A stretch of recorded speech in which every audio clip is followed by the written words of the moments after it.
মাসের পর মাস, সপ্তাহের পর সপ্তাহ, দিনের পর দিন চলে যাচ্ছে, আর আমার চোখের নিচের কালিটা আবার গভীর হয়েই চলেছে। একবার মনে হয় খাওয়া দাওয়া হয়তো ভালো হচ্ছে না ওই জন্য, কিন্তু খাওয়া দাওয়া তো ভালোই হচ্ছে। যেমন আজকের মেনু ওরকম সবজি দিয়ে একটা শুক্তো হয়েছে, সাথে মাংস, আলুর ঝোল, আর হয়েছে বাদাম বাটা। আমি প্রথমে ভাবছিলাম এটা পোস্ত বাটা, কিন্তু পরে যখন আমি খেলাম বুঝলাম আসলে এটা পোস্ত নয়, বাদাম।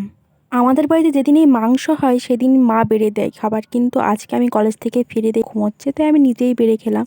তাই মাংস বাড়ার সময় একটু অসুবিধা হচ্ছিল যে কোন পিসটা নেব কোন পিসটা নেব না, এটা প্রায় আমার সঙ্গে হয়ে থাকে। খেতে খেতে ভাবছিলাম আজকে সকালে যে কার মুখ দেখে আমি উঠেছি, কারণ কি কলেজ যাওয়া থেকে শুরু করে বাড়ি ফেরার আগে পর্যন্ত অন্য দিনের তুলনায় আজকের দিনটা খুব ভালো কাটেনি। আসলে যে বাসটাতে কলেজ যেতাম সেই বাসটা আজকে চলে, যে স্যারের ক্লাস হওয়ার কথা ছিল সেই স্যারের ক্লাস হয়নি, এই আর কি। তাই রাগে দুঃখে আমি দুটো লঙ্কা খেয়েই ফেলেছি। যেটা ভাববো না সেটাই হয়, আমার সাথে তো প্রায় এরকমই হয়।